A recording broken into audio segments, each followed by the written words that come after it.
वो केवल ब्याज है। मूल तो जो बड़ी जेल है ना अनंत ब्रह्मांडों की, नरक जिसे कहते हैं, वहां मिलता है। ये तो ब्याज है। और यहां जो इससे दुख सुख मिलते हैं ये वर्तमान के नहीं है, ये पूर्व के किए हुए हैं। अभी मत मान लो देखो इसने ऐसा किया था, ऐसा होगा, संयोग भले बैठ जाए, वो पूर्व का प्रारब्ध, ये जो किया ना जमा हो गया है, अभी हरा भरा होगा तब आपको भोगना पड़ेगा। यहां है कि आपने निषिद्ध कर्म किया, पिटाई हुई, बंद कर दिए गए, 10 साल मुकदमा चला, फिर सजा सुनाई गई। यहां भी तो है ना ऐसा। ऐसे ही वो पिटाई जो हुई थी वो ब्याज की है, वो अभी न्यायाधीश के द्वारा दी हुई नहीं है दंड विधान, वो ब्याज है। मूल तो अब मुकदमा चलेगा, वकालत होगी, फिर तुम्हें दंड विधान दिया जाएगा, 20 साल सजा या फांसी की सजा जो। अच्छा यहां फांसी की सजा हुई तो गए मुक्त, कम से कम शरीर से तो छूट गए। अब जगह असली जेल में, वहां जो पोशाक मिलती है जिसमें दंड भोगना होता है, यातना देह, उसमें मृत्यु नाम की चीज नहीं है, बेहोशी नहीं है। वहां जो दंड मिलता है तो वो शरीर ऐसा दिया जाता है कि उसमें कभी बेहोश नहीं हो सकते और मर नहीं सकते। 2 बातें। अब आपको आपके कर्म के, निषिद्ध जो कर्म किए वैसा आपको दंड देना प्रारंभ किया गया। जैसे पढ़ा है हमने शास्त्र में, जो दूसरे के मांस का भक्षण करते हैं, उनके खून को पीते हैं, बड़ा मजा आ रहा है, आएगा मजा आएगा आगे चल करके, कर्म बन गया है ना, अब आगे आपको मिलेगा। दूसरे की टांग खाते ना, अब आपकी टांग खींची जाएगी। अच्छा यहां तो बेहोश हो गए, अधिक कष्ट में, अधिक मार पड़े तो आप बेहोश हो जाओगे। उस शरीर में बेहोश नहीं होना है 1 सेकंड के लिए भी। अब उसको कोल्हू में पेरा जाता है, जैसे गन्ना पेरा जाता है ना, कोल्हू में। ना बेहोश होना ना मरना है, भयंकर पीड़ा। और एक बार नहीं, यहां तो चलो कोल्हू में लगा दिया गया तो जे ही सर जाएगा तो खत्म, कष्ट से आप मुक्त हो गए, शरीर पिस जाएगा और आप कष्ट, बेहोश हो गए, मूर्छा हुई। अब वहां मूर्छा भी नहीं, मृत्यु भी नहीं, ठीक है।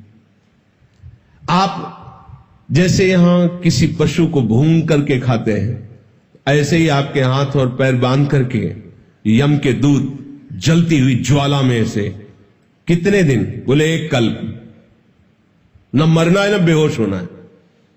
जैसे जीवों के मांस को तल, ऐसे ही तुम्हें पूरे शरीर सहित पकोड़े की तरह बड़े बड़े कड़ाक खोल रहे छोड़ दिया गया।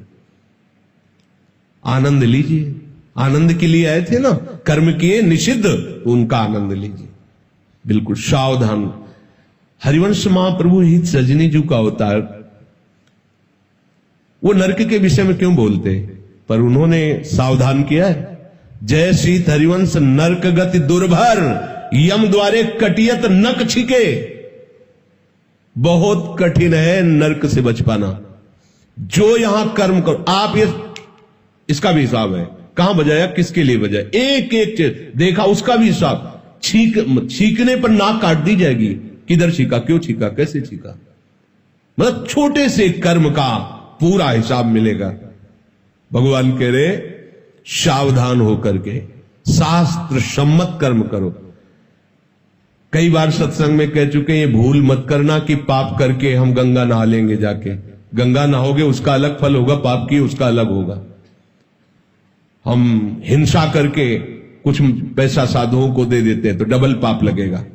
हिंसा का पाप, साधु की बुद्धि भ्रष्ट करने का पाप, स्वयं तो धर्म रहित और उसको भी धर्म रहित करने का तुम्हें पाप लगेगा। पुण्य का तो कहीं सवाल ही नहीं। पाप से किसी का पुण्य बनता है क्या? ये भूल छोड़ दो। जहां ऐसा उपदेश होता हो कि ब्लैक को व्हाइट कर दिया जाता है तो अलग कोई संस्थान होंगे। हमारे धर्मशास्त्र कभी ऐसा नहीं कहते कि पाप का फल पुण्य होता। कभी कीचड़ से हाथ धोने से हाथ पवित्र हो जाते हैं क्या? कोई पापाचरण करके, निषिद्ध कर्म करके कहीं ऐसा हो सकता है क्या? बोले अपराध बन गया, पाप बन गया, बोले चलो वृंदावन साधुओं का भंडारा कर देना, होश में रहना।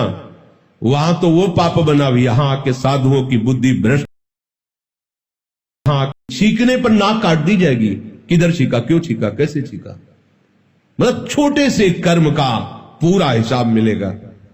भगवान कह रहे सावधान होकर के शास्त्र सम्मत कर्म करो। कई बार सत्संग में कह चुके हैं, ये भूल मत करना कि पाप करके हम गंगा नहा लेंगे जाके। गंगा नहाओगे उसका अलग फल होगा, पाप की उसका अलग होगा। हम हिंसा करके कुछ पैसा साधुओं को दे देते हैं तो डबल पाप लगेगा। हिंसा का पाप, साधु की बुद्धि भ्रष्ट करने का पाप, स्वयं तो धर्म रहित और उसको भी धर्म रहित करने का तुम्हें पाप लगेगा। पुण्य का तो कहीं सवाल ही नहीं। पाप से किसी का पुण्य बनता है क्या? ये भूल छोड़ दो। जहां ऐसा उपदेश होता हो कि ब्लैक को व्हाइट कर दिया जाता है तो अलग कोई संस्थान होंगे। हमारे धर्मशास्त्र कभी ऐसा नहीं कहते कि पाप का फल पुण्य होता। कभी कीचड़ से हाथ धोने से हाथ पवित्र हो जाते हैं क्या? कोई पापाचरण करके, निषिद्ध कर्म करके कहीं ऐसा हो सकता है क्या? बोले अपराध बन गया, पाप बन गया, बोले चलो वृंदावन साधुओं का भंडारा कर देना, होश में रहना। वहां तो वो पाप बना, भी यहां आके साधुओं की बुद्धि भ्रष्ट करने का पाप बना। यहां आके साधुओं की बुद्धि भ्रष्ट करने का पाप बना। इसको कहां निपटाओगे? ये जो संत महात्माओं के लिए तुम पाप करके जो अपनी पाप की निवृत्ति के लिए, पाप बोझा धोने के लिए संतों को तुम देने आए, उसका पाप कौन भोगेगा? ऐसे नहीं है कि दान वही माना जाता है जो धर्म के द्वारा कमाया गया और फिर उसे किसी संत सेवा में लगाया जाए, वो दान माना। इसे दान नहीं कहते, इसे अपराध कहते, इसे पाप प्रवृत्ति कहते। लोगों को भ्रम में डाला जाता है, तुम कुछ भी करो, हाँ संत सेवा कर दो, ये कर दो, तुम निष्पाप हो, भूल में मत रहना। ऐसे है, इधर जो शुभ करोगे वो उसका हिसाब, अशुभ करोगे उसका हिसाब। और कोई ये भूल ना सोचे कि हम मनमानी आचरण करके, धर्म विरुद्ध आचरण करके ठाकुर जी को भोग लगा देंगे, ठाकुर जी माफ कर देंगे। ठाकुर जी भोग के लिए नहीं बैठे हुए, वो कह रहे मेरी आज्ञा का पालन करो। तस्मात् शास्त्रम प्रमाणम ते कार्या कार्यो व्यवस्थित। भगवान आदेश कर, उनकी आज्ञा को उल्लंघन करो, उनको हलवा पूड़ी से तुम राजी करना चाहो, कदापि नहीं। भगवान कह रहे नियतम कुरु कर्म। कितना घृणित पाप करवा देता है मन, कैसे कैसे दुष्कर्म करवा रहा है। देख लो, आप हृदय में देखो, प्रभु के जब शरण में नहीं होते हो, प्रभु का सुमिरन नहीं करते होते हो, तो कैसे कैसे पाप करवाता रहता है।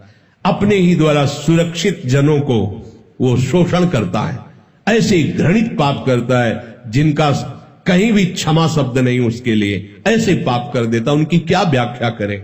इसलिए निषिद्ध कर्म भूल के मत करना, नहीं केवल केवल भोगना होगा, तड़पना होगा, कोई उपाय बचने का नहीं होता है।